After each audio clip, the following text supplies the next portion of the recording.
Sembah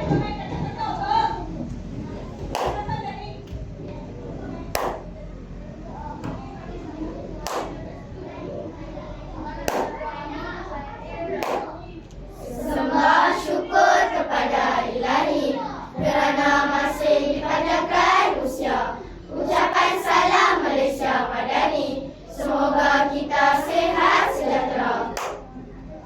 Dalam sejarah irama kita digandingkan, satu tekad, satu tujuan, mempersembah sebuah bingkisan, mekar bahasa lestari perpaduan. Mekar bahasa lestari perpaduan? Apa maksudnya? Saya kurang faham dah. Kurang faham ya? Mekar bahasa lestari perpaduan bermaksud membahaskan bahasa Melayu agar subur, mantap dan padu, menjadi tunjang kepada keharmonian masyarakat berbilang kaum. oh, begitu rupanya. Barulah saya faham. Amboi, sukanya dia. Dari utara hingga ke selatan, pelbagai budaya rencam warisan. Kita berdiri di bumi yang bertuah, membina iklim menjulang megah. Kenapa perlu ada mekar bahasa? Adakah keadaan bahasa yang ada sekarang tidak dapat menyatukan rakyat? Bukan tidak dapat menyatukan, tetapi Kemekaran bahasa harus diteruskan kerana bahasa sifatnya berkembang. Bahasa yang baik akan dapat menyatukan, tidak akan dipandang ke belakang. Bagaimana bahasa dapat dimekarkan? Pokok bunga di rumah saya perlu disiram dengan air. Barulah pokok bunganya mekar mengarum. Bukan macam pokok bunga dah. Bahasa dimekarkan dengan 3 cara. Pertama, menambah kata pinjaman. Kedua, penyesuaian keadaan. Ketiga, melalui penterjemahan.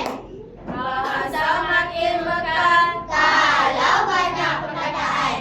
Bahasa makin mekar kalau mudah difahamkan. Bahasa makin mekar kalau senang dituturkan. Bahasa makin mekar kalau dapat disebarkan. Seperti yang kita tahu, bahasa berfungsi sebagai alat komunikasi. Komunikasi baik menjadikan hubungan. Bahasa yang sopan harus digunakan. Jadikan ia sebagai amalan setiap masa apa jua keadaan. Apa khabar? Nama saya Mimi. Kabar baik. Nama saya Ilham. Ini kakak saya, itu pula adik saya. Yang di depan dan belakang ini semua jiran saya. Hai, selamat berkenalan.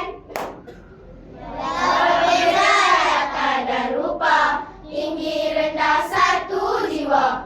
Tiada jurang, tiada sengketa, kitalah pewaris bangsa mulia. Banyak usaha dilakukan untuk menaikkan martabat bahasa Melayu supaya setanding dengan bahasa-bahasa utama dunia.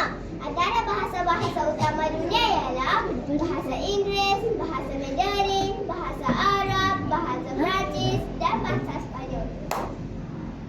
Bahasa Korea tak ada ke? Dia ni dari asyik Korea saja. Kita orang Malaysia kan? Kerana itu bahasa digunakan, mudah dipelajari dan dituturkan. Gunakan ia dengan penuh bangga, di mana jua kaki berada. Biar dunia tahu kita sekala, kerana bahasa kita bersaudara.